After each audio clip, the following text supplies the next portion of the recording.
The July heat in Atlanta was suffocating. Not the kind of heat you could escape by stepping into shade or cranking up the AC. This was the thick, humid Georgia summer that wrapped around your skin like wet cotton and didn't let go. Maya Richards stood in her aunt's sprawling backyard, watching smoke rise from the industrial-sized grill, where her Uncle Jerome was flipping ribs with the precision of a surgeon. The smell of charcoal and barbecue sauce mixed with freshly cut grass, and somewhere in the background, old-school R&B competed with children's laughter. She adjusted the straps of her coral sundress, feeling the fabric stick to her back. At 32, Maya had attended enough family gatherings to know the rhythm. Arrive early, help set up, endure the inevitable interrogation about her life choices, eat too much potato salad, and leave with Tupperware containers she didn't ask for. But today felt different. There was a tension in her shoulders she couldn't explain, a tightness in her chest that had nothing to do with the oppressive heat. Her husband, Marcus, was late. Again. "Girl, you standing there like you're waiting for Jesus himself," her cousin Tasha called out, balancing paper plates while her 2 kids ran circles around the folding tables. "Come help me set these out before Grandma starts complaining." Maya forced a smile and walked across the lawn, her sandals leaving temporary impressions in the thick Bermuda grass. Tasha was 35, 3 years older, with the kind of effortless beauty that made people do double takes. Smooth dark skin, natural curls that actually cooperated, and a laugh that could fill a room. They'd grown up more like sisters than cousins, sharing secrets and clothes and dreams in the bedroom they'd occupied during countless sleepovers. Marcus texted. "Said he got held up at work," Maya said, though the words felt hollow even as she spoke them. Marcus had been held up at work a lot lately. He was a financial analyst at a downtown firm, and while the hours had always been demanding, something had shifted in the past 3 months. Late nights became standard. Weekend calls became urgent. His attention, once so focused on her, had diffracted into 1,000 different directions. Tasha raised an eyebrow but said nothing, just handed Maya a stack of plates. They worked in comfortable silence for a moment, the kind of silence that only exists between people who've known each other their whole lives. "Auntie Maya!" A small body crashed into her legs. Tasha's daughter, Zoe, 7 years old with missing front teeth and barrettes clicking in her hair. "Can we do sparklers when it gets dark?" "Baby, you gotta ask your mama," Maya said, bending down to kiss the top of Zoe's head. The little girl smelled like cocoa butter and childhood innocence. "Mama always says yes when you're here," Zoe said with the brutal honesty of children who haven't learned to hide their strategies yet. "Smart girl," Maya laughed, but the sound caught in her throat when she looked up and saw her cousin Shanice walking through the side gate. Shanice Williams was 28, 4 years younger than Maya, and had always existed in a strange space in the family hierarchy, close enough to be included in everything, distant enough to avoid real intimacy. She was lighter-skinned than most of the family, something that had earned her both favoritism and resentment over the years, with long, straightened hair, and a figure she maintained with the dedication of someone who understood that appearance was currency. But today something was different. Shanice wore a loose-fitting maxi dress in cream and gold, unusual for someone who typically favored body-conscious clothing. Her face looked fuller, softer somehow, and she moved with a careful deliberation that Maya's mother would have called precious. Their eyes met across the yard. Shanice's expression shifted. Surprise, then something else. Fear? Guilt? It passed so quickly Maya almost convinced herself she'd imagined it. "Hey, cousin," Shanice called out, her voice tight. She held a covered dish in both hands like a shield. "Hey, Shan," Maya responded, waiting for Shanice to come closer, to do the customary hug and small talk that family gatherings demanded. But Shanice veered toward the food table instead, setting down what looked like a sweet potato casserole and immediately busying herself with adjusting the plastic wrap. "That's weird," Tasha muttered under her breath, watching the interaction. "What?" "Shanice.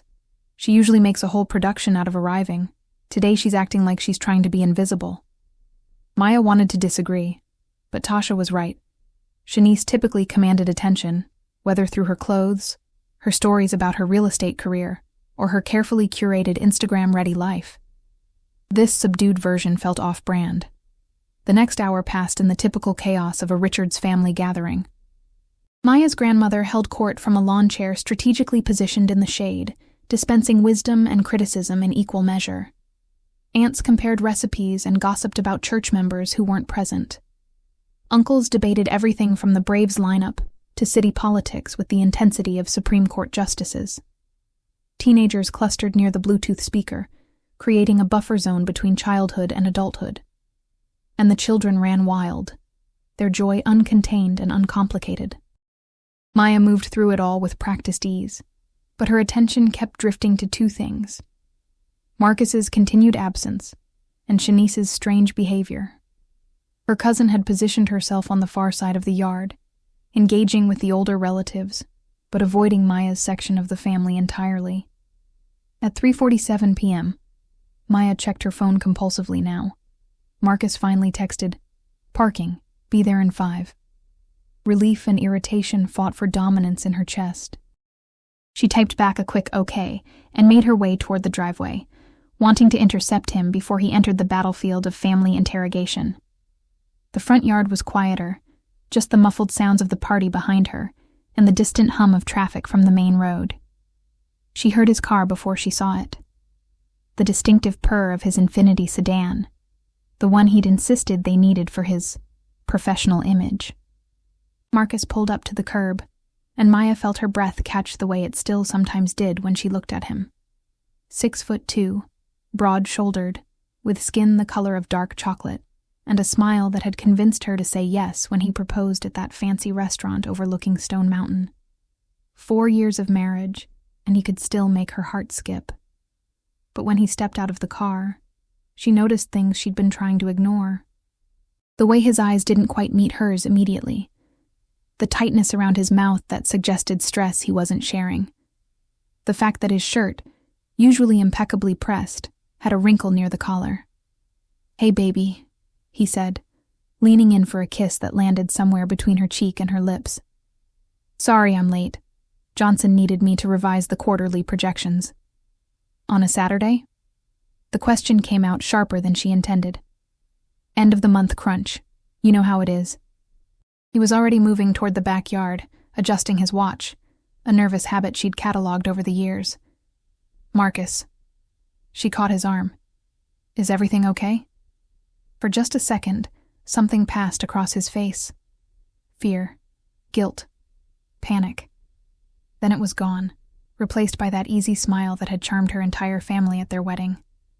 "Yeah, of course. Why wouldn't it be?" Before she could answer, her Uncle Jerome's voice boomed from the backyard. "Marcus, get back here, man. These ribs ain't gonna judge themselves." And just like that, the moment dissolved. Marcus squeezed her hand and headed toward the party, leaving Maya standing alone in the front yard with a feeling like ice water in her veins despite the 90-degree heat. She followed slowly, watching Marcus integrate seamlessly into the gathering. He had that ability, the chameleon quality that made him comfortable anywhere. Within minutes, he was laughing with her uncles, charming her grandmother, playing with the kids. The perfect husband, the ideal addition to the family. Maya grabbed a plate of food she didn't want, and found a spot at one of the folding tables. Tasha slid in beside her, holding a sweating glass of sweet tea. "He finally showed up," Tasha observed. "Work stuff." Tasha's tone suggested she had opinions she was diplomatically withholding. "You doing okay? You seem off today." Maya opened her mouth to deflect, to offer the standard "I'm fine" that women were trained to provide regardless of truth. But this was Tasha, who'd held her hair back when she'd gotten drunk at 19, who'd helped her pick out her wedding dress, who'd sat with her in the emergency room last year when her mother had chest pains that turned out to be anxiety. "I don't know," Maya admitted quietly. "Something feels wrong. With Marcus, with me. I can't explain it." Tasha was quiet for a moment, watching the party unfold. "You know," she said finally, "my mama used to say that women always know. We might not want to believe it, might convince ourselves we're making it up. But somewhere deep down, we always know. Know what?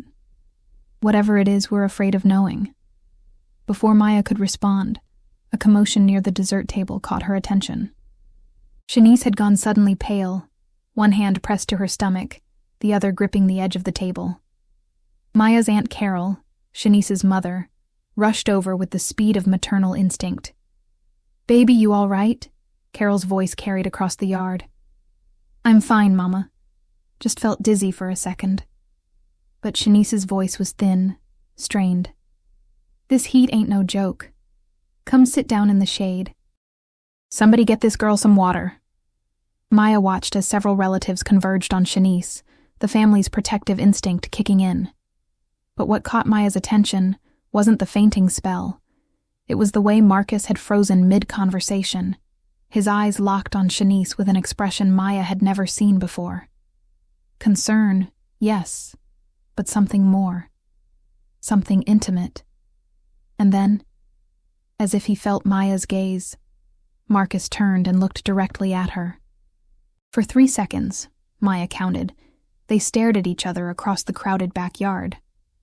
In those 3 seconds, understanding crashed over her like a wave, cold and suffocating. She didn't have facts yet, didn't have proof, but she had that thing Tasha's mother had talked about, the knowledge that lived in bones and blood, beyond logic and evidence. She set down her plate and stood up, her legs shaky. "Maya?" Tasha's hand was on her arm. "What's wrong?"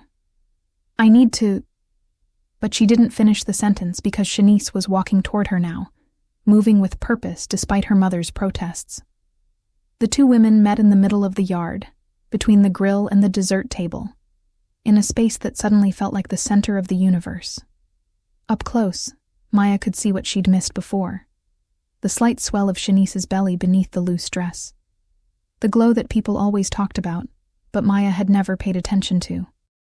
The way Shanice's hand kept drifting protectively to her stomach. "We need to talk," Shanice said quietly, her eyes shining with tears. "Not here. Not now. But soon. How far along are you?" The question came from somewhere outside Maya, spoken by a version of herself that could be clinical about devastation. Shanice's face crumpled.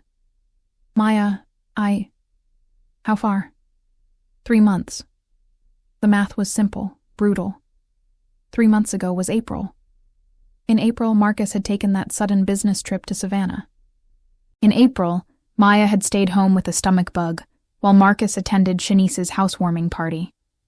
In April, the foundation of Maya's life had developed cracks she'd been too trusting, or too afraid, to examine. "You need to leave." Maya's voice didn't sound like her own. It was too calm, too even. The voice of someone in shock. "Maya, please, let me explain. You need to leave. Now." The party had gone quiet. Not completely. There were still children playing, still music, still the sizzle of meat on the grill. But in their immediate circle, everything had stopped. Family members watched with the horrified fascination of people witnessing a car crash in slow motion. Shanice stood frozen, tears running down her face, her mouth opening and closing like she was drowning in air. And then Maya turned and walked away. Not toward the house, not toward Marcus, who was now pushing through the crowd, but toward the side gate, toward the driveway, toward her car that sat baking in the sun. She heard her name being called, Marcus, Tasha, her mother. But the voices seemed to come from underwater, distorted and distant. Her hand shook as she unlocked the car. The steering wheel was scorching, burning her palms, but she barely felt it. She started the engine, cranked the AC to maximum, and sat there in the driver's seat, staring at nothing. A tap on the window. Marcus, his face a portrait of panic. She looked at him through the glass. This man she'd trusted, loved, built a life with. And in his eyes, she saw the confirmation she'd been dreading. Not defiance, not confusion about why she was upset. Just guilt, naked and undeniable. Maya put the car in drive and pulled away from the curb. In her rearview mirror, She watched Marcus standing in the street, watched him grow smaller and smaller until he disappeared entirely. And with him, every assumption Maya had made about her life, her marriage, her future. The city blurred past her windows. Strip malls and gas stations, churches and fast food restaurants. The mundane landscape of everyday life continuing as if the world hadn't just ended. She drove without destination, letting muscle memory and traffic lights make decisions for her. The AC gradually cooled the car, but it couldn't touch the ice spreading through her chest, her stomach, her limbs. At a red light, she finally allowed herself to think the words she'd been holding back. My husband got my cousin pregnant. The light turned green. Someone honked behind her. Maya drove forward into the unknown afternoon, into a life she no longer recognized, away from a family gathering that would become the story people told in whispers for years to come. Maya drove for 47 minutes before she realized she'd been circling the same 5-mile radius, passing landmarks that had meant something once, but now seemed like set pieces in someone else's life. The Starbucks where she and Marcus had their first date. The nail salon where she and Shanice used to get pedicures and gossip about celebrities. The Target where she'd bought her first pregnancy test 2 years ago. The one that had come back negative like all the others. The pregnancy tests. Jesus Christ, the pregnancy tests. She pulled into the parking lot of Piedmont Park without deciding to, her body making choices her mind couldn't handle. The park was crowded with the usual Saturday afternoon mix. Joggers in expensive athletic wear, families with strollers, groups of 20-somethings playing frisbee or volleyball, people walking dogs that cost more than some cars. Everyone moving through their uncomplicated lives while Maya sat in her car trying to remember how to breathe.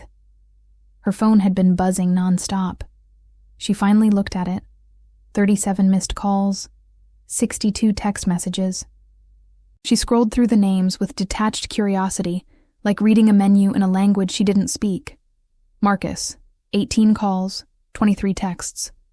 Tasha, 9 calls, 15 texts. Her mother, 5 calls, 8 texts. Various aunts, uncles, cousins. Even her grandmother had sent a text.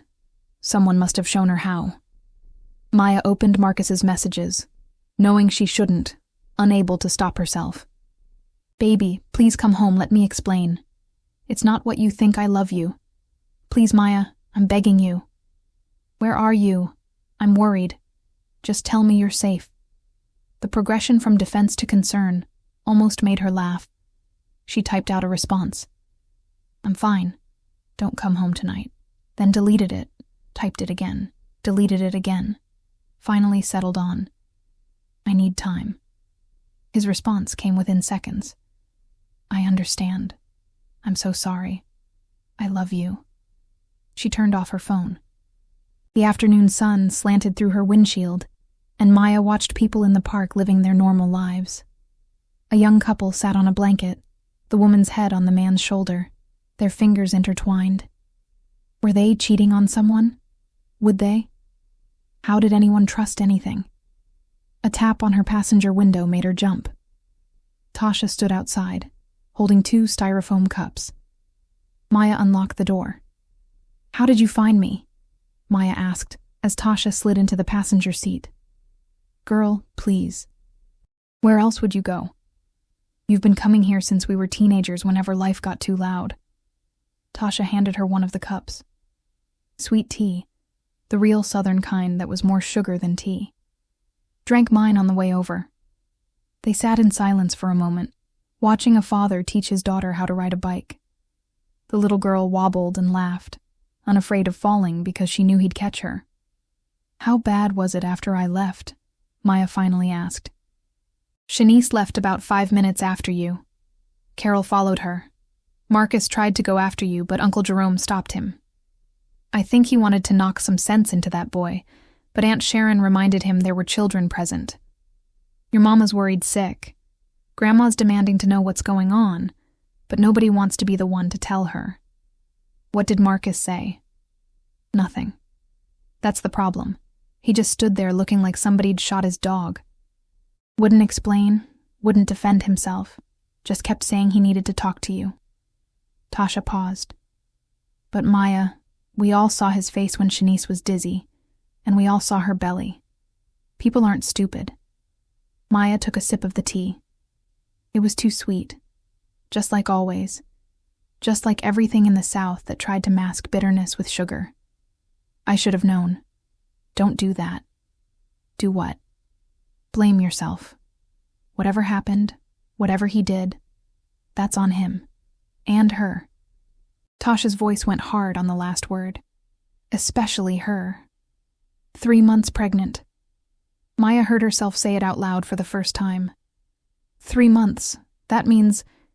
April, Tasha finished grimly. The housewarming party. Maya remembered that night with sudden, painful clarity. She'd been sick. Food poisoning from some questionable shrimp salad at lunch. Marcus had offered to stay home, but Maya had insisted he go. Shanice had just bought her first condo, was so proud of it, had invited the whole family. Marcus should represent them, Maya had said. He'd kissed her forehead, told her to rest, promised to bring her back a plate of whatever Aunt Carol made. He'd come home at 2 a.m., slightly drunk, smelling like cologne and barbecue smoke. Had crawled into bed beside her, whispered "I love you" against her shoulder. And Maya had felt grateful, had felt lucky to have a man who went to family events even when she couldn't, who loved her family like his own. I pushed him to go, Maya said. I practically sent him to her. Maya, look at me. Tasha turned in her seat, grabbed Maya's face with both hands the way she used to when they were kids, and Maya needed to pay attention. Listen to what I'm about to say. This is not your fault. Marcus is a grown man who made a choice. Shanice is a grown woman who made a choice. You didn't make those choices for them. You were homesick, being a good wife, trusting your husband the way you should be able to trust your husband. There is nothing. You did wrong here. Tears came finally, the kind that felt like they'd been building for hours, maybe longer. Maya folded forward, her forehead pressed against the steering wheel, and cried while Tasha held her, one hand rubbing circles on her back the way she'd done countless times over 32 years of friendship. I can't go home, Maya said when she could finally speak. I can't see him right now. I don't know what I'd do. Then you don't go home. You come to my house. The guest room is always ready.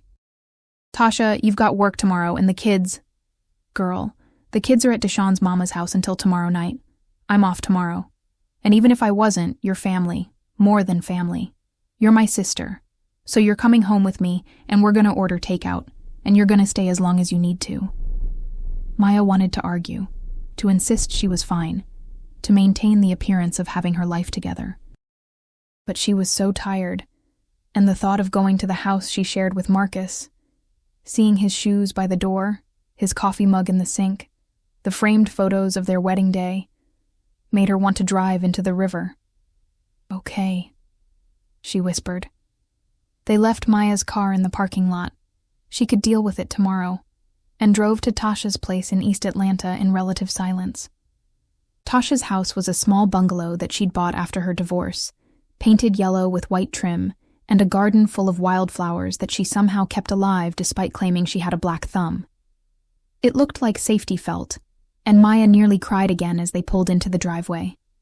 Inside, the house was lived in and comfortable, toys tucked into corners, artwork on the fridge, the slight chaos of a single mother managing 2 kids and a full-time job. Tasha headed straight to the kitchen and started pulling out takeout menus. Chinese, Thai, or soul food? She asked. I'm not hungry. That wasn't the question. Tasha spread the menus on the counter. You haven't eaten since you had 3 bites of potato salad at the BBQ. And before you say it doesn't matter, I'm going to remind you that getting through trauma requires energy, and energy requires food.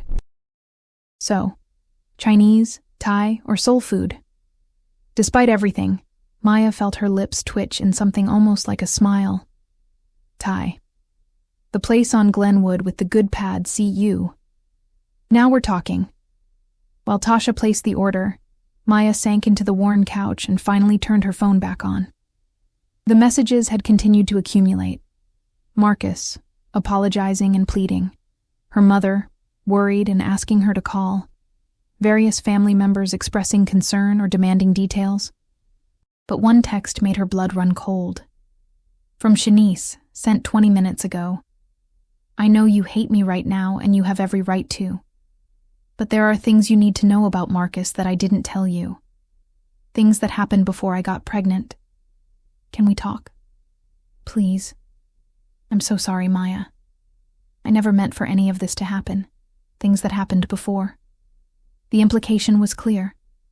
Whatever had transpired between Marcus and Shanice, it hadn't been a one-time drunken mistake at a party. There was history, context, a whole hidden narrative that Maya had been living alongside without knowing it existed. Tasha, Maya said, her voice hollow. When did it start? Tasha came back from the kitchen, saw Maya's face. What? Maya held up the phone, let Tasha read the message. That manipulative little... Tasha caught herself. Okay. Let's think about this logically. What do we actually know? She's 3 months pregnant. That's April. Right. But she's saying things happened before then. So when? March? February? How long has my husband been sleeping with my cousin? We don't know if... Tasha, don't. Tasha sat down heavily beside her. You're right. I'm sorry. I can't believe this. Shanice. Of all people. I mean, she's always been kind of self-centered. But this is a whole different level of betrayal. Maya's mind was racing, sorting through months of memories, looking for clues she'd missed.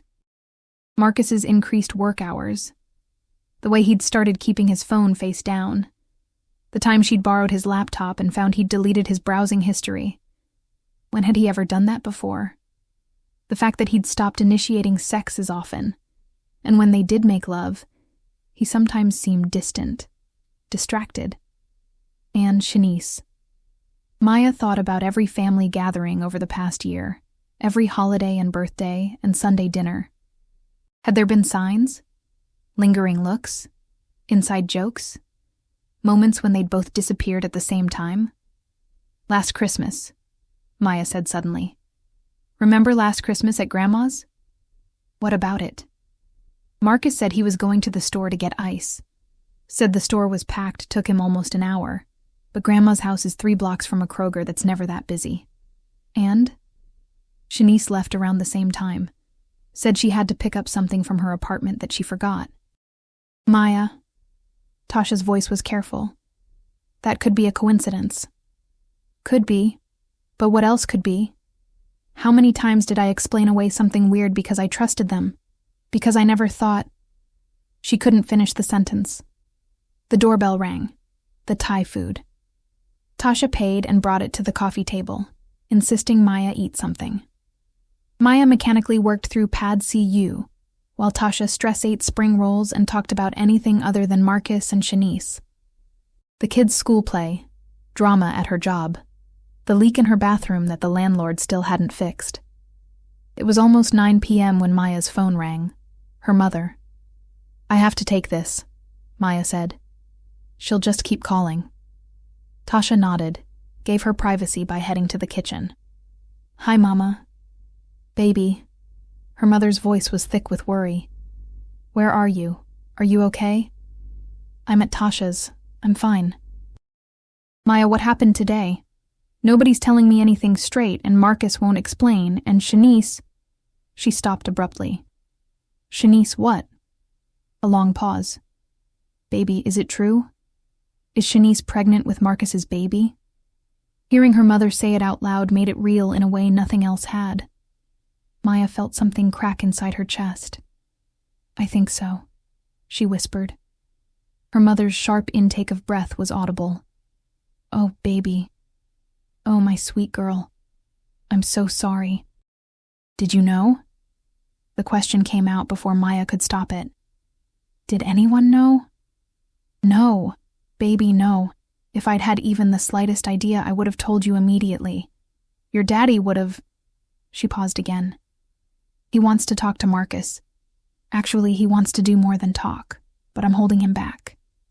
Maya almost smiled at the image of her father, a 60-year-old accountant with high blood pressure, trying to fight Marcus.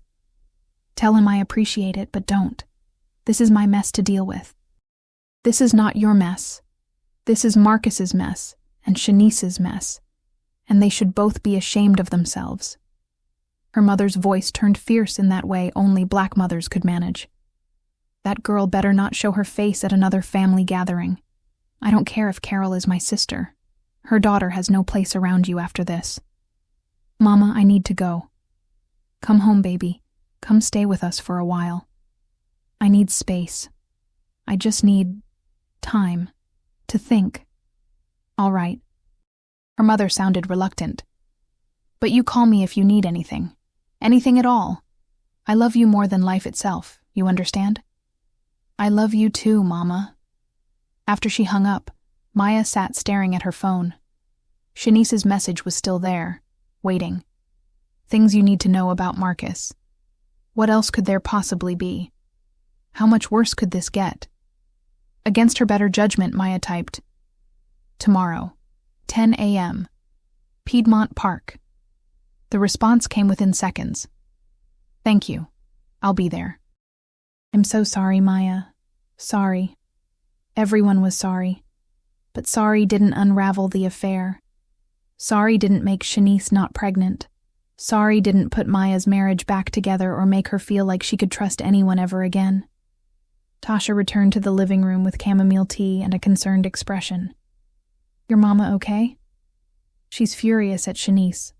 Wants me to come stay with them. You could, you know. Or you can stay here as long as you want. I know. Thank you. Maya accepted the tea, let the warm mug ground her. I'm meeting Shanice tomorrow. She says there's more I need to know. Do you want me to come with you? No. I need to do this alone. They sat in silence for a while, the TV playing some mindless sitcom. Neither of them was really watching. Around 11 p.m., Tasha showed Maya to the guest room, a small space with blue walls and white curtains, a double bed with a handmade quilt, and absolutely no memories attached to it. Fresh towels in the bathroom, Tasha said. I put out some of my clothes for tomorrow. We're about the same size. Try to sleep, okay? After Tasha left, Maya lay in the unfamiliar bed, staring at the ceiling. Sleep felt impossible. Her mind wouldn't stop replaying the day, searching for the moment when everything changed. But maybe there wasn't one moment. Maybe it had been 1,000 small moments she'd failed to notice, a slow erosion she'd been too comfortable to see. She thought about the baby. In 6 months, there would be a new member of the family. A child who was both her husband's and her cousin's. How did you navigate that? How did family gatherings work? Would she be expected to pretend everything was fine? To hold the baby and smile and act like her heart hadn't been shattered into pieces too small to count? Her phone buzzed. Against her better judgment, she looked. Marcus. I know you don't want to talk to me, but I need you to know this wasn't supposed to happen. I never wanted to hurt you. You are the best thing that ever happened to me, and I threw it away, and I have to live with that. But whatever Shanice tells you tomorrow, please remember that I love you. I have always loved you. That was never fake. Maya read the message 3 times, looking for truth in the words, finding only more questions. If he loved her, how could he do this? If he never wanted to hurt her, why had he made choices that would inevitably devastate her? What did wasn't supposed to happen even mean?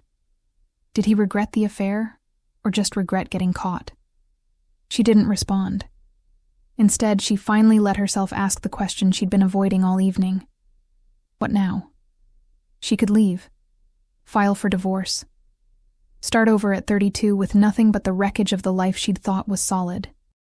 She could stay, try to work through it, spend years in therapy, trying to rebuild trust that might never return. She could punish him, make him suffer, exact revenge in 100 small ways. Or she could wait. Listen to what Shanice had to say tomorrow. Gather information. Make decisions from a place of knowledge rather than emotion. But even as she thought it, Maya knew that was a lie. Emotions weren't something you could set aside while you gathered facts. The betrayal was already written into her bones, changing the fundamental structure of who she was. Whatever Shanice told her tomorrow wouldn't change what had already been done. Around 2 a.m., exhaustion finally won. Maya fell into a fitful sleep full of fragmented dreams. Wedding vows and pregnancy tests and family gatherings where everyone knew something she didn't. She woke several times, each time forgetting for a moment where she was, what had happened. And each time, reality crashed back like a wave, and she had to remember all over again. Her marriage was over. Her cousin had betrayed her. Nothing would ever be the same. The last time she woke, early morning light was filtering through the curtains. She checked her phone, 6:47 a.m. More messages from Marcus. Nothing from Shanice. In 3 hours, she would get answers. In 3 hours, she would learn exactly how deep the betrayal went, how long it had lasted, what else she didn't know about the man she'd promised forever to. Maya got out of bed, went to the bathroom, splashed cold water on her face. The woman in the mirror looked like her but hollowed out, like someone had scooped out her insides and left only the shell behind. She touched her own reflection, this stranger wearing her face, and wondered who she would become now that everything she'd believed about her life had turned out to be fiction. Piedmont Park, at 10 a.m. on a Sunday morning in July, was relatively calm. A brief window between the early morning joggers and the afternoon crowd. Maya sat on a bench near the lake, watching ducks glide across the water with an ease she envied. She'd arrived 20 minutes early, needing time to steel herself for whatever was coming. She'd barely slept after waking at 6:47, had spent the morning at Tasha's sipping coffee and pretending she was okay.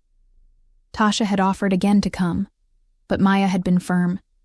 This conversation needed to happen alone, without witnesses or backup, just her and Shanice and the truth, however ugly it turned out to be.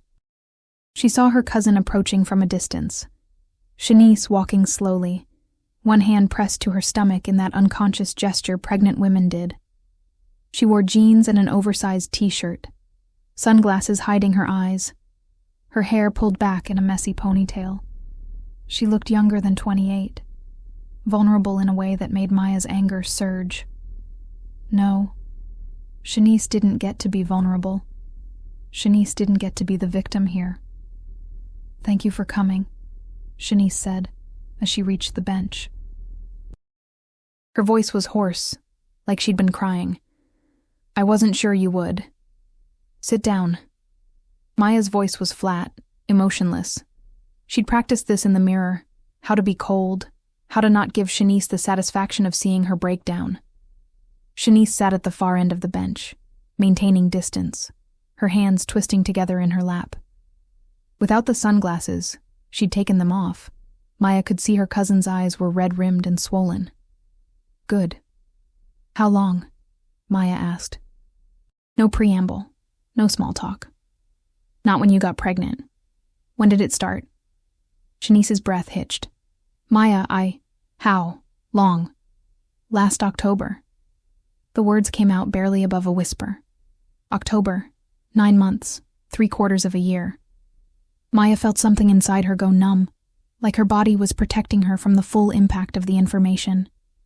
Last October, she and Marcus had celebrated their 3rd wedding anniversary with a weekend trip to Savannah. He'd seemed distracted during that trip, had checked his phone constantly, but Maya had attributed it to work stress.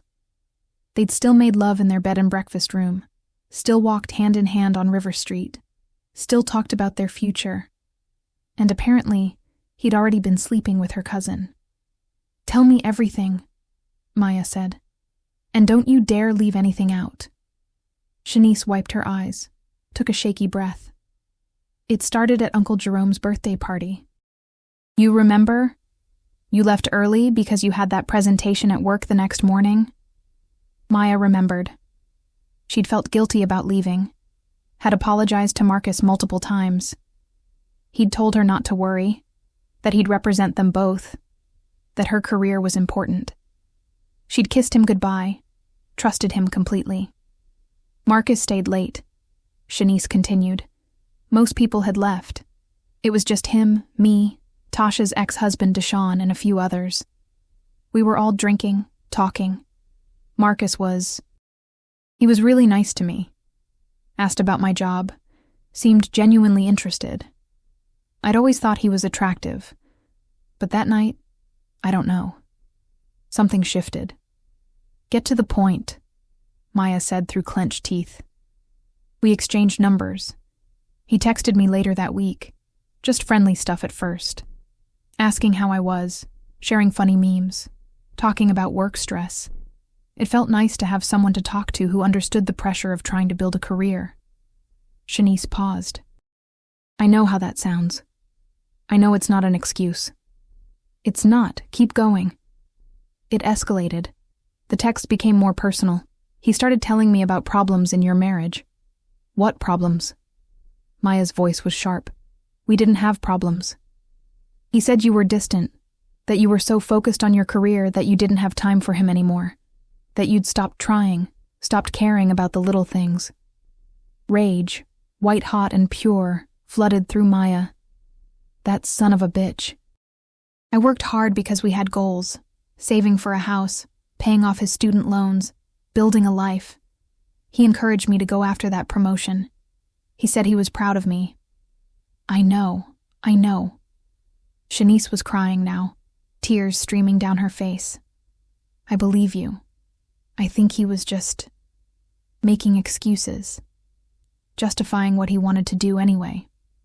When did you sleep with him? December, a week before Christmas. He came to my apartment, said he needed to drop off your gift to me so he could wrap it separately. But when he got there, Shanice's voice broke. Maya, I swear I didn't plan it. But it happened. And then it kept happening. December. While Maya had been shopping for the perfect gifts for everyone, including Shanice. While she'd been planning their Christmas dinner menu, coordinating with family, wrapping presents in paper she'd carefully selected.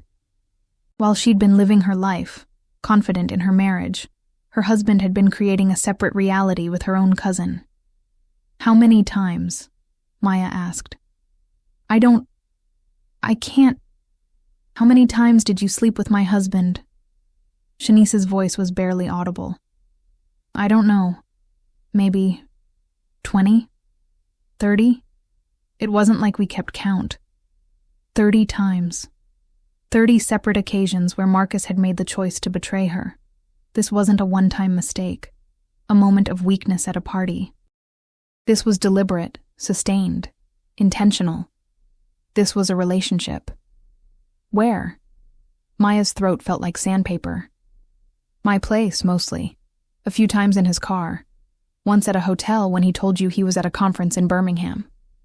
The Birmingham conference. Maya had been so supportive, had told him to take the time he needed, had sent him off with his favorite snacks for the drive. She remembered him FaceTiming her from what he'd said was his hotel room, showing her the view from his window. Had Shanice been there, just out of frame? Had they laughed about it after he hung up? Did you love him? The question surprised Maya. She hadn't planned to ask it. Shanice looked up, her face a mess of tears and mascara. I thought I did. Or maybe I loved the idea of him, the attention, the way he made me feel special. But Maya, I need you to understand. He pursued me. I'm not saying I'm innocent. I'm not claiming I didn't make choices. But he was the one who kept pushing, who kept coming back, who said he was going to leave you. The world tilted. He said what? He said he was going to leave you. That he'd fallen out of love with you. That he'd been unhappy for years but didn't know how to tell you. He said once we got through the holidays, once things settled down at work, he was going to ask for a divorce. Maya stood abruptly, needing to move, needing to do something with the violence building in her chest. She walked to the edge of the lake, her fists clenched so tight her nails cut into her palms. Behind her, she could hear Shanice crying, but she didn't care. Let her cry. Let her drown in her own tears. Marcus had been planning to leave her. All those mornings waking up next to him. All those nights making dinner together. All those conversations about their future. And he'd been planning his exit. She'd been living in a marriage that had already ended. She just hadn't known it yet. "When did you get pregnant?" Maya asked without turning around. "April. The housewarming party. You were right about that. We used protection most of the time, but that night we were drunk and we were careless and—" Shanice's voice trailed off. "When did you find out?" 3 weeks ago. I took the test and immediately told Marcus. He didn't react the way I expected." Maya turned back. "What do you mean?" Shanice's expression was bitter. "He panicked. Completely panicked. Suddenly all that talk about leaving you, about us being together, it evaporated. He said it was a mistake, that it should never have happened, that he loved you and needed to end things with me." She laughed, a harsh, broken sound. Funny how a positive pregnancy test can make a man remember his marriage vows. "So he tried to end it?" "Yes. We had this huge fight. He said he'd support the baby financially, but that he couldn't leave you, that he'd made a mistake, that he wanted to work on your marriage. I was furious. I threatened to tell you everything." "Why didn't you?" Maya asked. "Why wait until yesterday?" "Because he begged me not to. Said he needed time to figure out how to tell you, how to handle it the right way. He said telling you at a family BBQ would be cruel, that you deserved better than that." Shanice wiped her eyes. "But yesterday, when you were there, looking so happy, and I was standing there pregnant with your husband's baby, pretending everything was normal, I couldn't do it anymore. I couldn't keep lying to your face." Maya processed this, each word another piece of the puzzle falling into terrible place. "So when I found out yesterday, Marcus already knew. He'd known for 3 weeks that you were pregnant with his baby, and he just showed up at the BBQ like everything was fine. He didn't want to come. We'd been fighting about it all week. But he said if he didn't show up, you'd know something was wrong. The manipulation of it all was staggering. Marcus had known exactly what was going to happen when she saw Shanice pregnant, when the pieces clicked into place. And he'd let her walk into that situation blind, unprepared, surrounded by family. He'd let her be humiliated in front of everyone she loved, rather than having the courage to tell her privately. "Is there anything else?" Maya asked. "Any other secrets I should know about?" Shanice hesitated, and Maya's heart sank. There was more. "What?" Maya demanded. "I wasn't the first." The words hung in the air between them like smoke. "What did you say?" "I wasn't the first person Marcus cheated on you with. There was someone before me. Someone from his office. He told me about her one night when he was drunk. Said it had been a brief thing, that it didn't mean anything, that you never found out." Maya felt her legs go weak. She sat back down on the bench, staring at nothing. Multiple affairs. Not just one mistake, one moment of weakness, but a pattern. Marcus was a serial cheater, and she'd been completely oblivious. "Who?" Maya heard herself ask. "Who from his office?" "I don't know. He never told me her name, and I didn't push it. I didn't want to know." Shanice moved closer on the bench, though still maintaining distance. "Maya, I know you hate me. I know I've destroyed everything. But I need you to understand that Marcus is not who you think he is. He's a liar. He's good at it. So good that I believed him when he said he loved me, that we had a future. So good that you believed him when he said your marriage was solid. Don't," Maya said sharply. "Don't try to bond with me over this. Don't try to make us allies against Marcus. You're not the victim here, Shanice. You knew he was married. You knew I trusted you. You made choices. 30 times, you made the choice to sleep with my husband. You're right, I did. And I have to live with that forever." Shanice put a hand on her stomach. "This baby, I don't know what I'm going to do. Marcus says he'll pay child support, but he doesn't want to be involved beyond that. And I can't raise this baby alone, Maya. I'm terrified. That's not my problem." The words came out cold, harder than Maya had intended, but she meant them.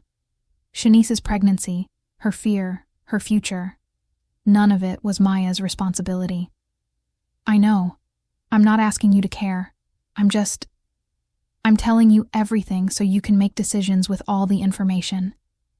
Marcus is going to try to minimize this, to make it seem like it was just me, just a mistake. But it wasn't. He's been cheating on you for at least a year that I know of, probably longer, and he's really good at hiding it. They sat in silence for a long moment. Nearby, a family was feeding the ducks, the children's laughter floating across the lake. Normal life, continuing on, oblivious to the devastation happening on this bench. "What are you going to do?" Shanice finally asked. "I don't know," Maya admitted. "I don't know anything anymore. For what it's worth, I am sorry. I know that doesn't fix anything. I know sorry is just a word. But I am.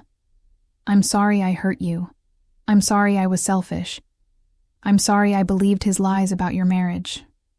I'm sorry I didn't respect you or your relationship. I'm sorry." Maya looked at her cousin, this woman she'd known her entire life, who she'd shared secrets and clothes and dreams with. They'd been in each other's weddings. They'd held each other through breakups and disappointments. They'd been family in every sense that mattered. And now, they were strangers. Worse than strangers, they were connected through betrayal and a baby that would exist as a permanent reminder of this devastation. "I need you to stay away from me," Maya said quietly. "Don't call me. Don't text me. Don't come to family gatherings I'm attending. If we end up in the same place, you leave. Do you understand?" Shanice nodded, tears streaming down her face.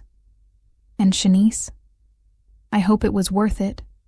I hope those 30 times with my husband were worth losing your family, your integrity, and any chance of me ever forgiving you." Maya stood and walked away without looking back. She made it to her car before the tears came, before the sobs that had been building in her chest finally erupted. She sat in the driver's seat and cried until her throat was raw, until her eyes were swollen shut, until there was nothing left inside her but emptiness. Her phone buzzed, a text from Marcus. "Please come home. We need to talk." Maya stared at the message for a long time. Then she typed, "I'm coming, but not to talk. I'm coming to pack my things." She started the car and pulled out of the parking lot, heading toward the house she'd shared with Marcus for 4 years. The house where she'd built a life based on trust and love and lies. The house she would now have to dismantle, piece by piece, until there was nothing left of the woman she'd been yesterday. The house looked the same. Red brick, white trim. The azalea bushes Maya had planted their first spring here. But walking up the driveway felt like approaching a crime scene. A place where something terrible had happened and left invisible stains. Marcus's car was in the garage. Maya had hoped he'd be at work, that she could pack in peace, but of course he was here, waiting, ready to explain, to justify, to minimize. She used her key, the familiar click of the lock, a sound she'd heard thousands of times. The inside of the house smelled like coffee and something else. Anxiety, desperation, the particular scent of a man who hadn't slept. Maya could hear Marcus in the kitchen, the clink of dishes, the sound of him trying to act normal in circumstances that were anything but. He appeared in the hallway as she closed the door. He looked terrible, eyes bloodshot, hair uncombed, wearing the same clothes from yesterday. For a brief second, Maya felt sympathy. Then she remembered everything Shanice had told her, and the sympathy evaporated. "Maya." His voice cracked on her name. "Thank God. I've been going crazy. I didn't know if you were okay, if you were safe. I need to pack some things. Wait, please. Just give me 5 minutes to explain." "Explain what, Marcus? Explain how you've been sleeping with my cousin for 9 months? Explain how you got her pregnant? Explain how you told her you were going to leave me?" Maya's voice was rising, all the composure she'd maintained with Shanice crumbling in the face of her husband. Or maybe you want to explain the woman from your office that you cheated on me with before Shanice. Marcus's face went pale. She told you about that. She told me everything. Every lie. Every time. Every detail. So, no, I don't need 5 minutes for you to explain. I need you to get out of my way so I can pack. Maya, please. He moved toward her, and she took a step back. The hurt that flashed across his face would have gutted her yesterday. Today it barely registered. Don't come near me. I love you. I know you don't believe that right now, but I do. I love you more than anything, and I fucked up so badly, and I don't know how to fix it, but I'm begging you to give me a chance to try. You love me? Maya laughed, a bitter sound that didn't resemble her real laugh at all. You don't cheat on people you love, Marcus. You don't lie to them for 9 months. You don't plan to leave them and then only change your mind because your mistress got pregnant. That's not love. That's convenience. That's cowardice. You're right. You're absolutely right. I was a coward. I am a coward. Marcus ran his hands through his hair, a gesture she'd always found endearing. Now it just irritated her. I got caught up in something I didn't know how to get out of. Shanice, she was there, and she made me feel good about myself, and I know that's not an excuse. But I was struggling with stuff I didn't know how to talk to you about. What stuff? What could you possibly have been struggling with that justified this? I felt like I was losing you. The words exploded out of him. You were so focused on work, on your career, on proving yourself, which is great. I'm proud of you, but I felt like I was at the bottom of your priority list. We stopped having date nights. We stopped having real conversations. We barely had sex anymore. And I know I should have talked to you about it, but I didn't know how. And then Shanice was there, and she made me feel like I mattered. Maya stared at him, rage building in her chest like pressure behind a dam. So this is my fault?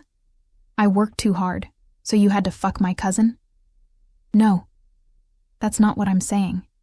I'm saying I was unhappy, and instead of being an adult and communicating with you, I made terrible choices. I hurt you in the worst possible way. But Maya, the marriage problems were real. We can't fix this if you don't acknowledge that. Don't you dare. Maya's voice dropped to something quiet and dangerous. Don't you dare try to make me responsible for your affair. You want to know why I was focused on my career? Because I was trying to build our future. Because every time I brought up buying a house or having kids, you said we needed to wait, needed to save more money, needed to be more secure. So I worked. I hustled. I put in the hours so we could have the life you said you wanted. And while I was doing that, you were telling Shanice I was distant and cold and neglectful.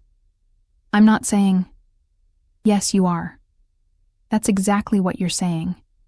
You're trying to spread the blame around so you don't have to carry it all yourself. But this is on you, Marcus. All of it. Every lie. Every time you touched her. Every moment you planned to leave me. That's yours. You don't get to put that on me. They stood facing each other in the hallway of their home, 4 years of marriage collapsing between them. Marcus's eyes were wet with tears, his hands shaking. He looked broken, devastated. And some small part of Maya wanted to comfort him, to fix it, to make everything okay. That part had been trained into her by 32 years of being a woman, of being taught that her job was to smooth things over, to forgive, to sacrifice herself for peace. But a larger part, the part that had spent the last 24 hours having her entire reality shattered, wanted to watch him hurt, wanted him to feel a fraction of the pain he'd caused her. Did you ever love me? Maya asked. Or was our entire marriage a lie? I loved you.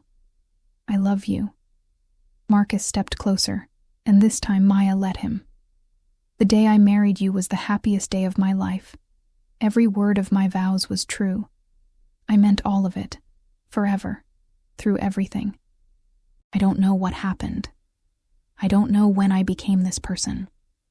But I swear to God, Maya, I love you. The affair with Shanice, it was a mistake that kept compounding. Every time I tried to end it, she'd pull me back in.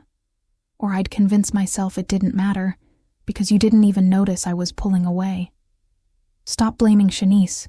She didn't force you to do anything. I know. I'm just trying to explain how it happened, how I rationalized it. How long have you been cheating on me? And don't lie. I already know about the woman from your office.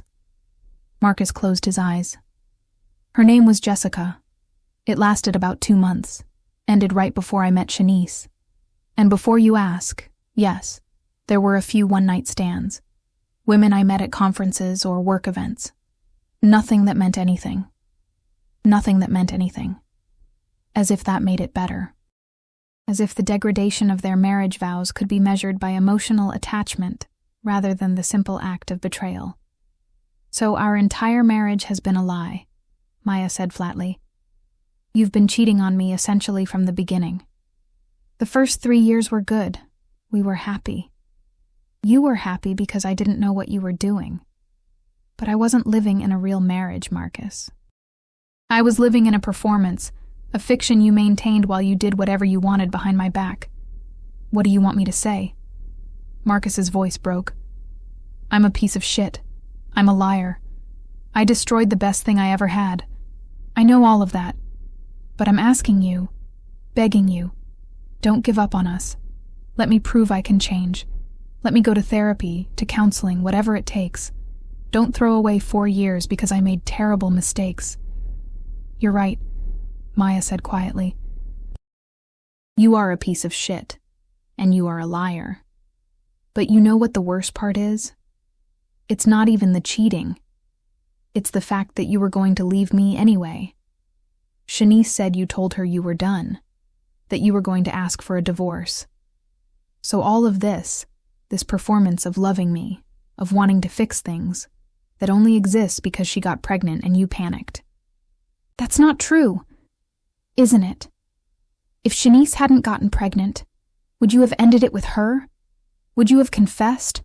Or would you have kept lying to me until you found the courage to leave? Marcus didn't answer, which was answer enough. Maya moved past him, heading upstairs to their bedroom. He followed, hovering in the doorway while she pulled a suitcase from the closet and started throwing clothes into it. She worked mechanically, not thinking about what she was grabbing, just filling the space with fabric and shoes and toiletries. Where are you going? Marcus asked. Tasha's. Then probably my parents'. I don't know. Maya, this is your house too. I should be the one to leave. I can't be here right now. I can't sleep in that bed knowing what you did in it. I can't make coffee in our kitchen, or sit on our couch, or exist in the space we built together. It's all contaminated now. Let me fix it. Tell me how to fix it. Maya stopped packing and turned to face him. You can't.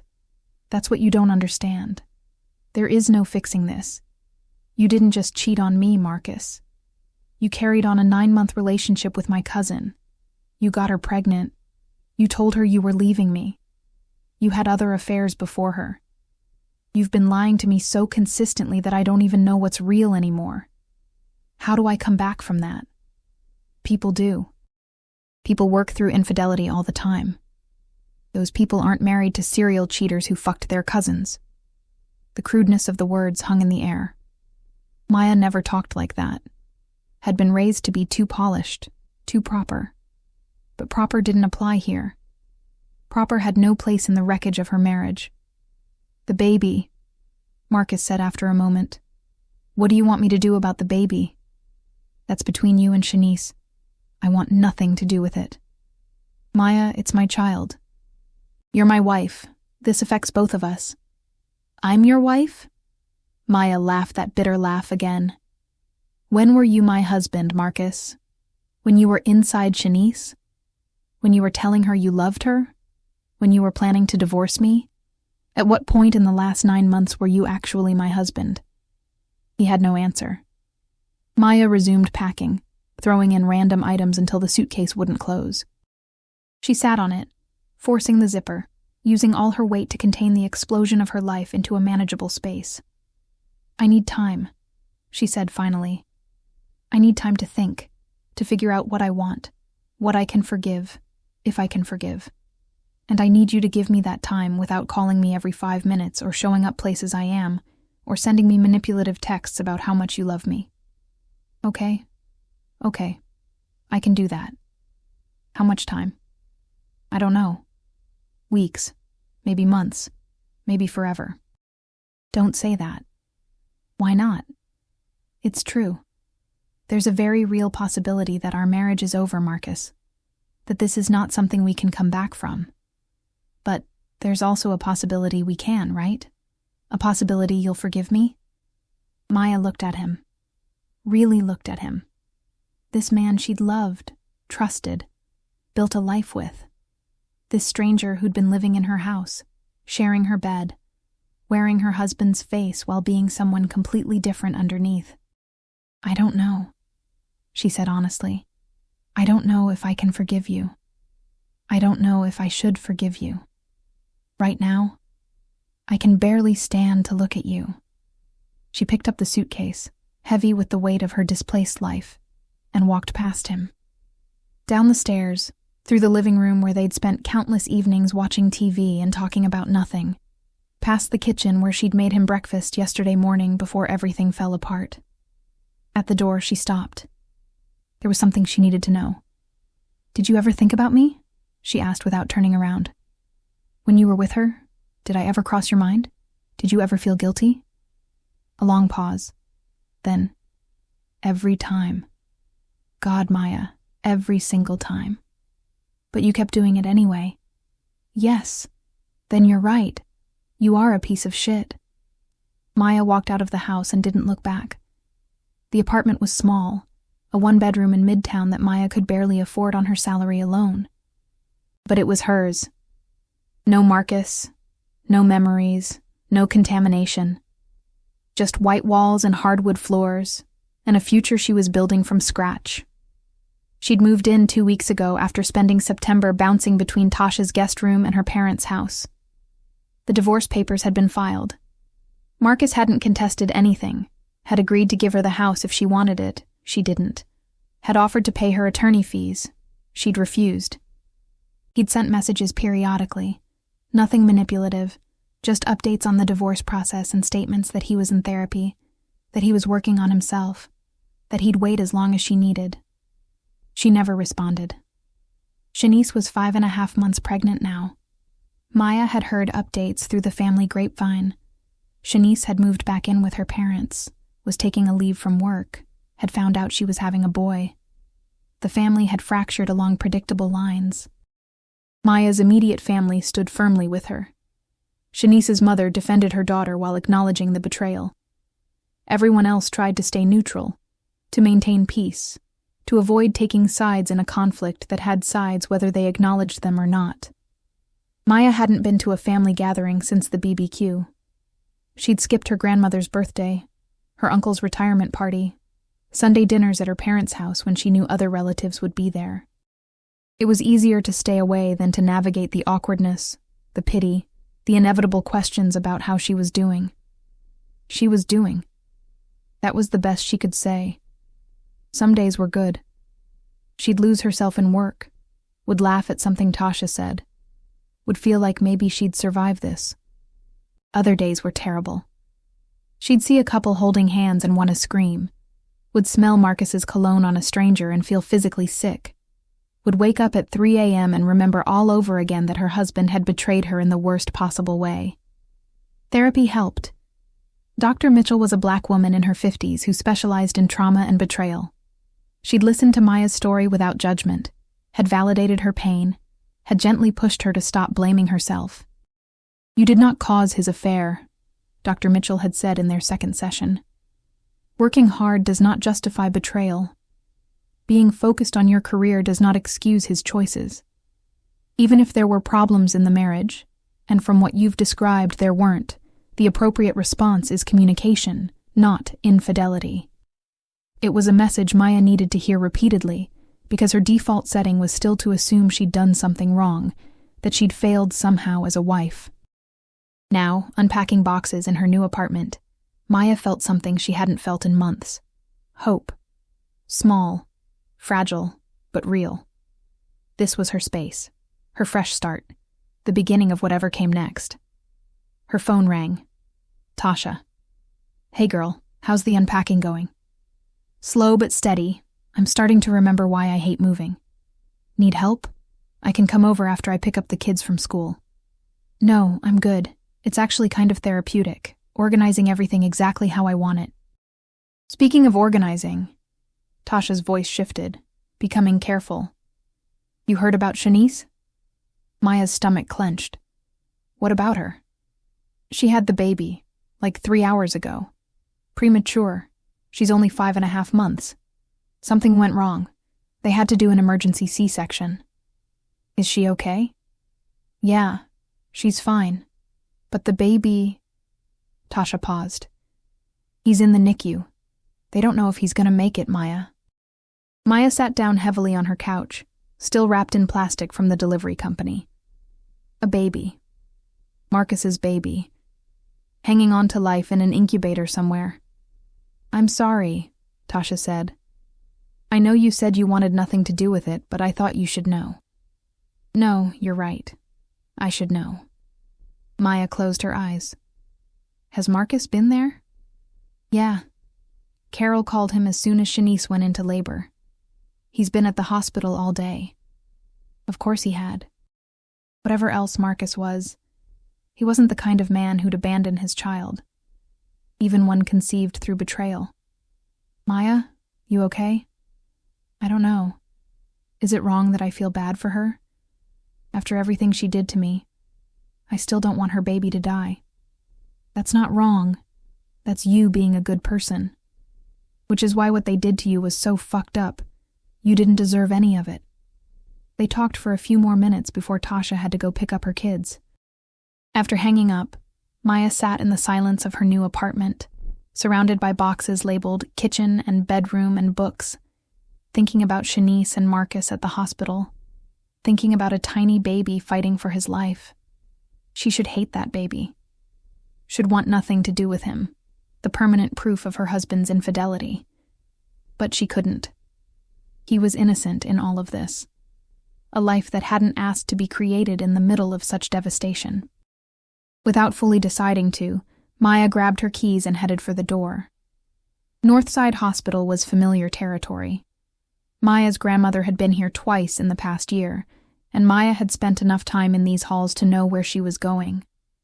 The NICU was on the 4th floor, behind security doors that required approval to enter. Maya stood outside those doors for 10 minutes, second-guessing herself. What was she doing here? What did she hope to accomplish?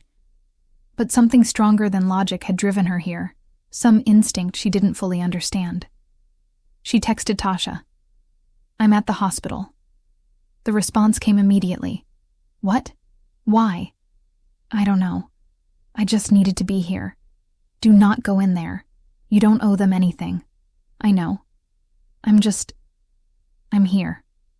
Through the window in the security doors, Maya could see Marcus. He stood at a bank of sinks, scrubbing his hands according to the precise protocol NICU required. He looked exhausted, defeated, older than 34. For just a moment, Maya let herself feel sympathy for him. His son, their son, in the complex tangle of modern families, was fighting for his life. Then Carol appeared beside Marcus, put a hand on his shoulder. They spoke briefly before Marcus followed her deeper into the NICU, out of Maya's line of sight. Maya turned away from the doors and walked to the waiting area. She didn't know what she was waiting for, only that she couldn't leave yet. She sat in an uncomfortable plastic chair and watched families come and go, each carrying their own private devastation. An hour passed, then 2. Maya scrolled mindlessly through her phone, not really seeing anything, just needing the distraction. Maya? She looked up. Carol stood a few feet away, wearing scrubs that suggested she'd been in the NICU with Shanice. Her eyes were red from crying, her face drawn with worry. They hadn't spoken since the BBQ. hadn't known what to say to each other across the divide of their daughter's actions. "Aunt Carol," Maya said, standing. "What are you doing here, baby?" "I heard about the baby. I wanted to be here." It sounded inadequate, but it was the truth. Carol's eyes filled with tears. She crossed the space between them and pulled Maya into a hug. "Thank you. Thank you for coming." They stood like that for a moment, two women on opposite sides of a betrayal, united by the universal fear of a sick child. "How is he?" Maya asked when they separated. "He's so tiny, 2 pounds, 3 ounces. But he's a fighter. The doctors say the next 72 hours are critical." Carol wiped her eyes. Shanice is beside herself. The guilt, the fear, she can barely function. Maya wanted to feel satisfaction at Shanice's suffering, wanted to think good, let her hurt. But she couldn't. She just felt tired. "Marcus is with her," Carol continued. "He's been good through all this. Whatever happened between them, he's stepping up now." "That's good. Tentar novamente, continuar editar he should." Maya's voice was neutral, carefully free of emotion. Carol studied her for a long moment. "You're a better woman than most, Maya. Coming here after what they did to you, that takes a strength I'm not sure I'd have. I'm not here for them," Maya said quietly. "I'm here for that baby. He didn't choose any of this." "No, he didn't." Carol sat down, gesturing for Maya to join her. "Can I tell you something? Something I've been wanting to say since July?" Maya sat, waiting. "I am ashamed of my daughter. What she did to you, to your marriage. There's no excuse for it. I raised her better than that. I taught her about loyalty, about family, about respecting other people's relationships, and she threw all of that away." Carol's voice trembled. "You were like another daughter to me, Maya. Watching you and Shanice grow up together, I used to think how lucky I was that my girl had a cousin who was also her best friend. And now? Now we're strangers," Maya finished. "I'm so sorry. For what it's worth, I told her she was wrong. Told her she needed to stay away from Marcus, that she was destroying a family. But she wouldn't listen. Said she loved him, that they were meant to be together." Carol shook her head. "Love. She called it love. Like love justifies hurting people." They sat in silence for a moment, the sounds of the hospital around them, beeping machines, distant conversations, the squeak of shoes on linoleum floors. "I should go," Maya said finally. "I just wanted to make sure everything was... I don't know.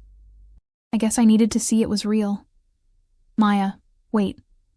Carol reached out, caught her hand. "Would you like to see him? The baby?" Every rational part of Maya's brain screamed no. What was the point? This child represented everything that had been taken from her. Her marriage, her trust, her future. Looking at him would only make it hurt more. But before she could decline, Carol was already standing, already leading her toward the NICU doors. And Maya found herself following, her legs moving independent of conscious thought. They went through the security protocols, scrubbing hands for 2 full minutes, putting on disposable gowns, following the rules that protected the most vulnerable patients. Then through the doors into a world of soft lighting and hushed voices, of incubators and monitors, of tiny lives hanging in the balance. Shanice was in the far corner, sitting in a rocking chair beside an incubator, her hand inserted through one of the access ports. She looked up when they approached, and her face, already swollen from crying, crumpled further when she saw Maya.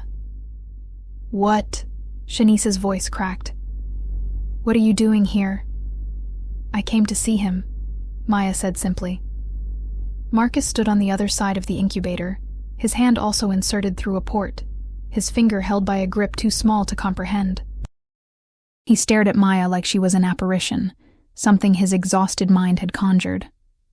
"Maya," he breathed. She ignored him, moving closer to look into the incubator. The baby was impossibly small, tinier than Maya could have imagined, his skin almost translucent, his chest rising and falling with the mechanical rhythm of the ventilator. Wires and tubes covered his miniature body, monitoring every breath, every heartbeat, keeping him tethered to life. He looked fragile, like he might disappear if someone breathed too hard. But even through all the medical equipment, Maya could see Marcus in him. The shape of his head, the set of his tiny ears. This was Marcus's son, the child she'd imagined having with him, back when she'd still believed in their future. His name is Caleb, Shanice said softly. Caleb James. Maya didn't respond, just kept staring at this tiny person who'd caused such destruction, without ever taking a breath outside the womb. The doctors say he has a 40% chance, Marcus said, his voice rough. His lungs aren't fully developed. He had a brain bleed. There could be... His voice broke. There could be permanent damage even if he survives. I'm sorry, Maya heard herself say. And she was. Despite everything, despite the anger and betrayal and devastation, she was genuinely sorry that this baby, this innocent life, was suffering. Thank you for coming, Marcus said. I know you didn't have to. I know you owe us nothing. But thank you. Maya finally looked at him, really looked at him for the first time since walking out of their house 3 months ago. He looked broken, hollowed out, like the last 3 months had aged him a decade. Good, part of her thought viciously. Let him hurt. Let him know what devastation feels like. But another part of her, the part that had loved him once, felt a flicker of something that might have been compassion. He was about to be a father, possibly to a son with severe disabilities, in circumstances that would complicate his life forever. And unlike her, he couldn't just walk away. This child would bind him to Shanice for the rest of his life, a permanent reminder of his worst choices. I should go, Maya said, stepping back from the incubator. Maya, wait. Shanice stood, moving carefully, her body still healing from the emergency surgery. Can we talk? Just for a minute? I don't think... Please. Just 1 minute. Against her better judgment, Maya followed Shanice to a small consultation room adjacent to the NICU. They sat on opposite sides of a table, designed for delivering bad news to families. Shanice looked terrible, pale, drawn, her body swollen from pregnancy and surgery. But more than that, she looked broken in a way that went beyond physical recovery. I didn't ask for this, Shanice said without preamble. I know you think I'm getting what I deserve. And maybe you're right. But Maya, I didn't want this. Didn't want to be a single mother to a sick baby. Didn't want to lose my family. Didn't want to wake up every morning hating myself for what I did to you. Then why did you do it? The question Maya had been wanting to ask for 3 months finally emerged. I don't know. I swear I don't know. It started as attention, as feeling special, as something exciting and forbidden. And then it became more, and I convinced myself it was real. That Marcus really loved me. That we had something meaningful. Shanice wiped her eyes. I was stupid. I was selfish. I believed the things he told me because I wanted to believe them. I wanted to be the chosen one for once instead of the cousin who was always in your shadow. My shadow? Maya's voice sharpened. What are you talking about? You were always perfect, Maya. The smart one, the successful one, the one everyone was proud of. You got the good husband, the career, the life everyone wanted. And I was just... Shanice. Pretty enough, successful enough, but never quite measuring up to you. So you tried to take my life. Yes. The admission was stark, honest. That's exactly what I tried to do. I wanted what you had. The husband who adored you. The marriage that looked perfect. The security of being chosen. And I destroyed everything trying to get it. They sat in silence, the weight of Shanice's confession hanging between them. I don't forgive you, Maya said finally. I don't know if I ever will.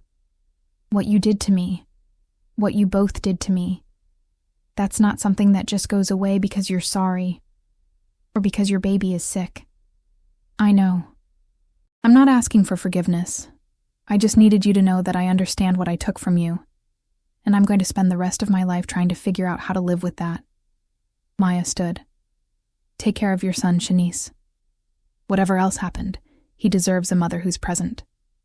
She left the consultation room, walked back through the NICU, avoiding looking at Caleb's incubator, and out through the security doors.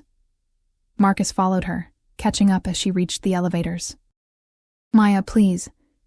Can we talk? About what? She stabbed the down button repeatedly. About us. About what comes next. About whether there's any chance. There's no chance, Marcus. She finally turned to face him. We're getting divorced. That's what comes next. I know I don't deserve another opportunity. I know I destroyed everything. But I still love you, Maya. That never stopped being true. You know what I realized? Maya said, as the elevator doors opened. Love isn't enough. You can love someone and still betray them. You can love someone and still lie to them. You can love someone and still choose to hurt them over and over again. So when you say you love me, it doesn't mean anything anymore. Because your love didn't protect me. Your love didn't keep you faithful.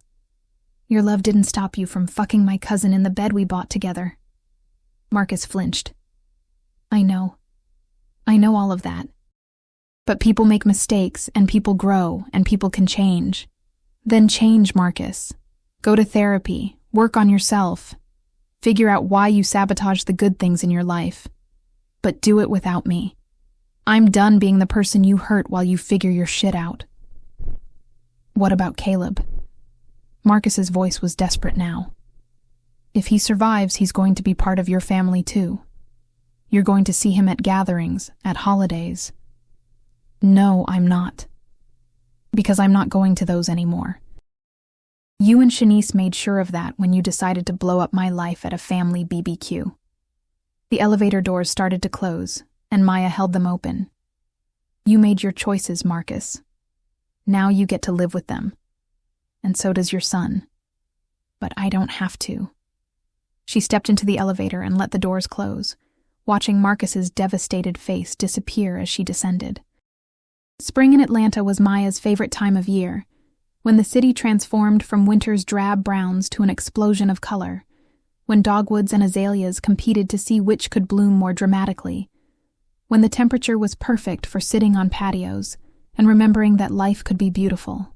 Maya sat at an outdoor cafe in Virginia Highland, sipping an overpriced latte and reviewing documents for a new project at work.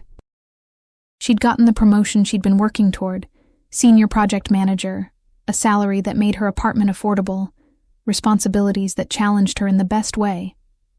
The promotion had come through 2 months ago, right around the time the divorce was finalized. She was officially Maya Richards again. Not Maya Richards Thompson. Just Maya, reclaiming the identity that existed before Marcus, before the marriage, before the betrayal. Life had developed a rhythm. Work kept her busy. Therapy with Dr. Mitchell continued every other week.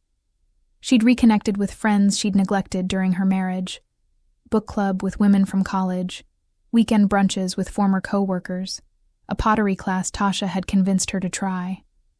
She wasn't dating yet, wasn't even close to ready for that. But she was living, actually living, not just surviving. The family situation remained complicated. Her parents supported her unconditionally. Her grandmother had declared Shanice dead to her, with the finality only elderly black women could achieve. Most of her aunts and uncles had chosen sides, and Maya had learned to accept that some relationships would never recover. She still didn't attend large family gatherings, couldn't stomach the idea of being in the same room as Shanice and Marcus, but she'd started doing smaller things. Dinner with her parents, a movie with Tasha and the kids, Sunday phone calls with her grandmother. Caleb had survived. Against significant odds, he'd pulled through those critical first weeks, then months. He'd finally come home from the NICU in January with oxygen support and a host of medical equipment. Maya heard updates through Tasha, who heard them from other family members. Caleb was hitting milestones, was making progress, might not have the severe disabilities doctors had feared. Maya never asked for these updates, but she was grateful for them nonetheless. Some part of her needed to know the baby was okay, that her choice to walk away hadn't been from a dying child. Maya Richards? A voice interrupted her thoughts. She looked up to find a man standing beside her table. Tall, dark-skinned, with kind eyes and a warm smile. He looked familiar, though she couldn't immediately place him. "I'm sorry," he said quickly. "I don't mean to interrupt. You probably don't remember me. We met at a mutual friend's birthday party about 3 years ago. David Chen's?" Memory clicked. Jonathan Williams? "That's me." His smile widened. "I can't believe you remember. We talked for maybe 15 minutes about terrible horror movies. You were very passionate about defending Friday the 13th Part 7, Maya said, surprising herself by smiling back. Quality cinema, unfairly maligned. He gestured to the empty chair across from her. "Do you mind if I—" Maya hesitated. This felt like the beginning of something, a door opening that she wasn't sure she was ready to walk through. But Jonathan had kind eyes, and it was just coffee, and maybe, just maybe, she was ready to start believing that not everyone would hurt her. "Sure," she said. "Sit." They talked for an hour, easy conversation that flowed like they'd known each other longer than a 15-minute interaction 3 years ago. Jonathan was an architect, had just moved back to Atlanta from Chicago, was looking for good running routes and better Thai food recommendations. He was divorced too, 2 years out, with an 8-year-old daughter he adored. "I'm sorry," he said when their conversation naturally wound down. "I've been monopolizing your afternoon. You were working when I interrupted." "It's okay. I was due for a break anyway." Maya meant it. Talking to Jonathan had felt good, normal, uncomplicated in a way she'd forgotten existed. "Would you maybe want to get dinner sometime?" Jonathan asked. "I know a place that does incredible pad CEW if you're interested." Maya felt panic flutter in her chest. Dating. That's what this was. A man asking her out, and her needing to decide if she was ready, if she could trust again, if she could risk giving someone the power to hurt her. But she looked at Jonathan, really looked at him, and saw none of Marcus's smooth charm, none of that chameleon quality that let him be whatever people wanted to see. Jonathan seemed genuine, straightforward, the kind of person whose face couldn't hide what he was thinking. "I should tell you," Maya said carefully, "I'm recently divorced. Like, very recently. February recently. And it was bad. So I'm probably not the best candidate for dinner right now." "That's fair," Jonathan said without missing a beat. "How about just coffee then? Something casual, low pressure.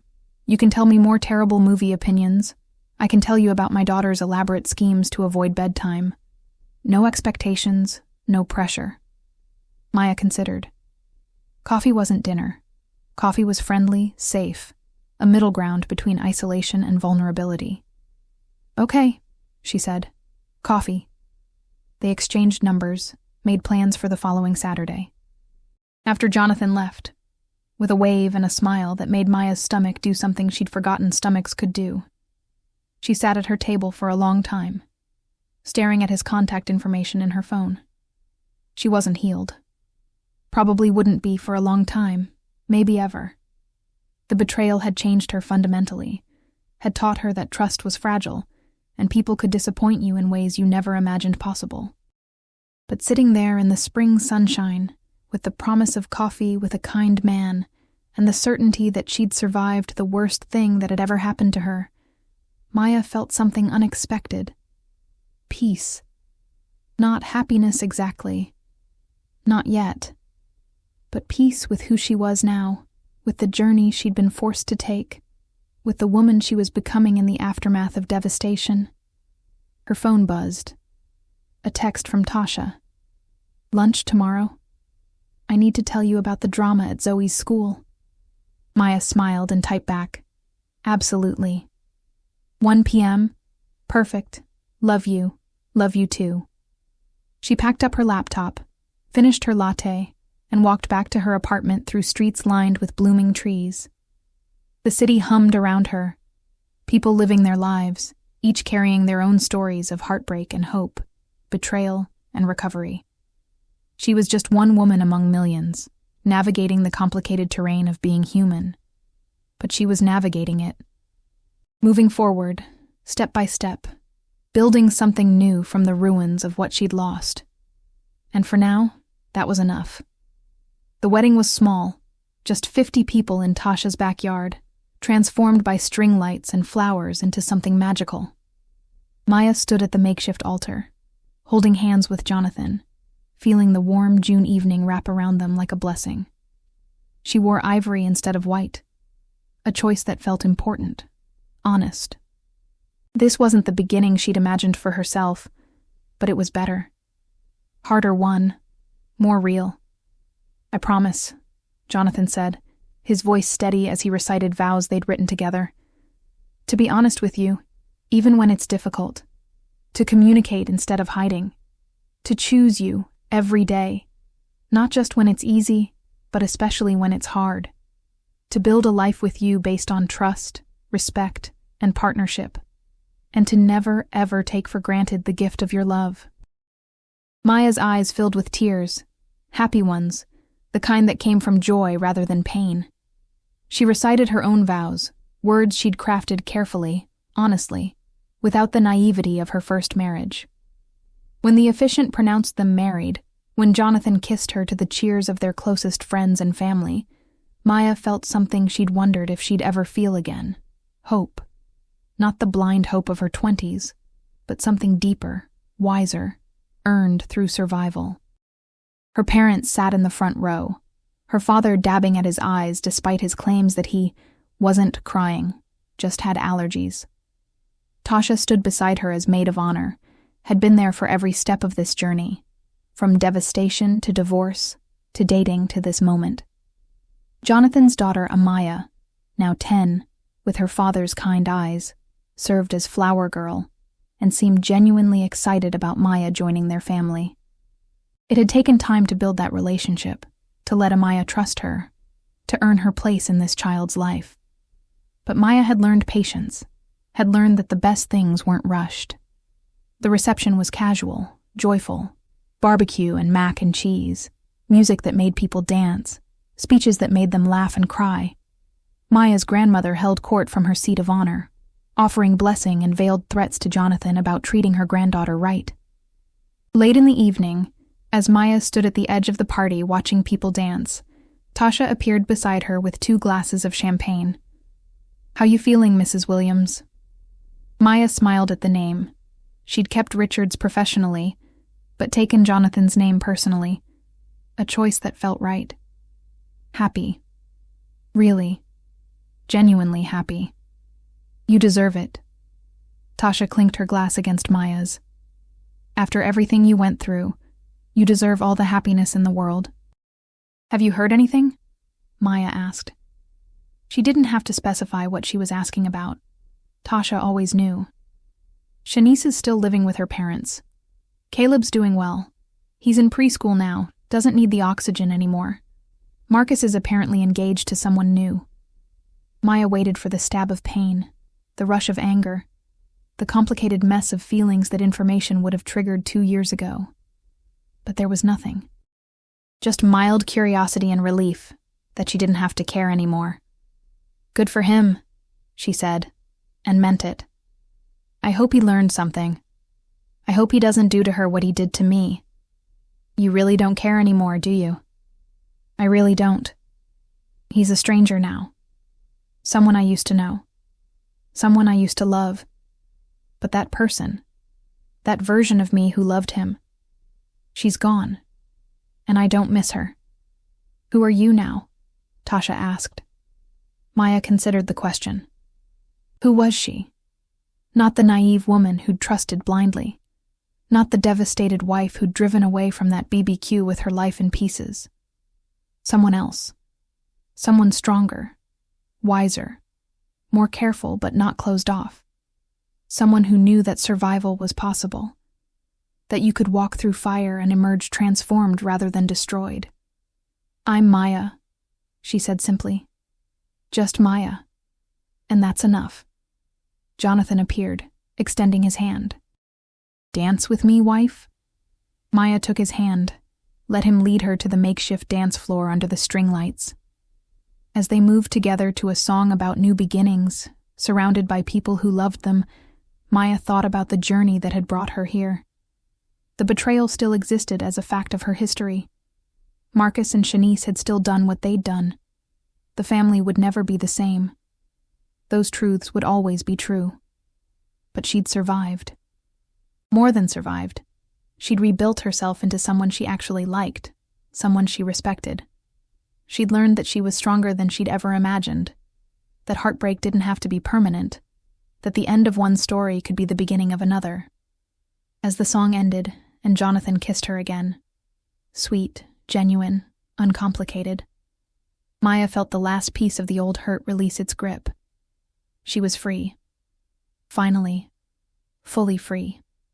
And more than that, she was happy. Not the fragile happiness that depended on other people's choices, but the solid kind built on self-knowledge and hard-won wisdom. The kind of happiness that could weather storms because it had already survived a hurricane. Later, after the last guests had left, after cleanup was complete, Maya and Jonathan drove to the hotel where they'd spend their wedding night before leaving for their honeymoon in Costa Rica. In the quiet of the car, Jonathan reached over and took her hand. "Thank you," he said. "For what?" "For trusting me. I know it wasn't easy. I know you had every reason not to." Maya squeezed his hand. "Thank you for being worth the risk." They drove through the Atlanta night, past landmarks that had marked Maya's journey. The park where she'd confronted Shanice, the hospital where Caleb had fought for his life, the cafe where she'd met Jonathan again. Past the house she'd shared with Marcus, now owned by strangers, no longer holding any power over her. The city lights blurred into streams of color, beautiful and ephemeral, like memories that had lost their sharp edges. Maya leaned her head against the window and smiled, thinking about the woman she'd been at that BBQ 2 years ago. The woman who'd had no idea her life was about to explode. If she could talk to that woman now, what would she say? That survival was possible? That the pain wouldn't last forever? That something better was waiting on the other side of devastation? Maybe. Or maybe she'd just hold her hand and promise that she was stronger than she knew, that she'd get through it, that the story didn't end at the betrayal. It just changed direction, led somewhere unexpected, somewhere that turned out to be exactly where she needed to go. Maya closed her eyes and let herself feel it all. The gratitude and the grief, the joy and the scars, the ending and the beginning. All of it true. All of it real. All of it part of the complicated, messy, beautiful journey of becoming who she was meant to be. And when she opened her eyes again, Jonathan was pulling into the hotel parking lot, and their honeymoon was beginning, and the future stretched out ahead of them full of possibility. Maya stepped out of the car into the warm Georgia night, took her husband's hand, and walked forward into whatever came next. Not afraid, not perfect, not healed, but whole enough, strong enough, ready enough. And that, she'd learned, was more than enough.